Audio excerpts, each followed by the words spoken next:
আসসালামু আলাইকুম। এভাবে বিশ্বকাপ আমরাও তো একদিন জিততে চাই না? আমরাও তো একদিন খোলা বাসের উপরে উঠে আমরা সবাইকে দেখিয়ে দিতে চাই যে ভাই আমরা বিশ্বকাপ জিতে এনেছি। কিন্তু আমরা কবে জিতবো ভাই? ভারতের ক্রিকেট পাগল দর্শক যদি বলেন ভাই, পুরোই একদম অবাক করে দিয়েছে। এবং এই কথাও বলে দিই যে ভাই বাংলাদেশকে ধন্যবাদ জানাই, এবং বাংলাদেশের কারণেই এক ধরনের আমরা বিশ্বকাপ জিতেছি, এবং বাংলাদেশকে এই বিশ্বকাপের পিছনে অনেক অনেক বড় অবদান রয়েছে, এভাবেই বিরাট কোহলি বলছিলেন।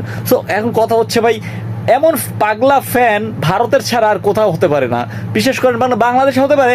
ভারতের মানে এরকম পাগলা ফ্যান আমি কখনোই দেখি না, যে কিনা গাছে উঠে ফটো তুলতেছে যে ভাই কারা কেমন করতেছে। এবং মানুষ, আপনি ফুটবলের যদি জনপ্রিয়তা বলেন, আর্জেন্টিনা যেভাবে বিশ্বকাপ জিতেছিলেন তারপরে সেলিব্রেশনটার সাথে এই বিশ্বকাপের সেলিব্রেশনটা অনেকটা মিলে যায়। কেননা এই ধরনের পাগলামি আর কোথাও দেখবেন না। আপনি হয়তো বা বাংলাদেশে দেখবেন, কিন্তু অতটা পাগলামিতে দেখবেন না।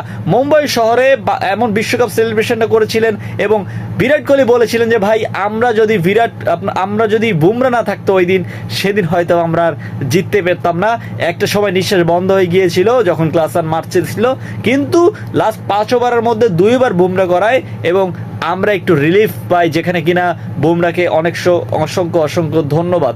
সো এই কারণেই মানে বিশ্বসেরা তখনই হতে হয় যখন আপনি বিশ্বকাপ জিতেন, এবং বিশ্বসেরা তখনই হতে হয় যখন আপনি কাছের ম্যাচটিকে টেনে এনে সবাইকে একদম একটি ম্যাচ জিতিয়ে দিতে পারেন। সো ভারতের মতো যদি আমরা বাংলাদেশিরাও এরকম করতে পারতাম, তাহলে কতই না ভালো হতো। একটা জিনিস যদি খেয়াল করেন আপনারা, সো বিষয়টা হচ্ছে ঠিক এরকম, আমরা কবে বিশ্বকাপ জিতবো এবং আমরা কবে ঢাকায় এরকমভাবে সেই সেলিব্রেশনটা করব। তারা শহরের মুম্বাই এরকম সেলিব্রেশনটা করছে, এবং মাঠে মানে লাখো কোটি কোটি দর্শকের সামনে বিরাট কোহলি ঠিক এভাবেই বলতেছিলেন ভাই একটা বিশ্বকাপ জেতা অতটা সহজ নয়, অনেক পণ লাগে, অনেক ধৈর্য লাগে, অনেক বিশ্বাস লাগে, অনেক আস্থা লাগে। সো বিষয়টা হচ্ছে বাংলাদেশের বেলায় কি এতটা হবে না ভাই? বাংলাদেশের এই বেলায় তো আর হবে না। হয়তো আমি বেঁচে থাকাকালীন বা আপনি বেঁচে থাকাকালীন এরকম সিচুয়েশন কখনোই দেখবেন না। আবার কিছু কিছু সময় দেখতে পারেন, যেমন ধরেন এশিয়া কাপ বলেন বা এই ধরনের ছোটোখাটো ট্রফি যদি আমরা একবার জিততে পারতাম,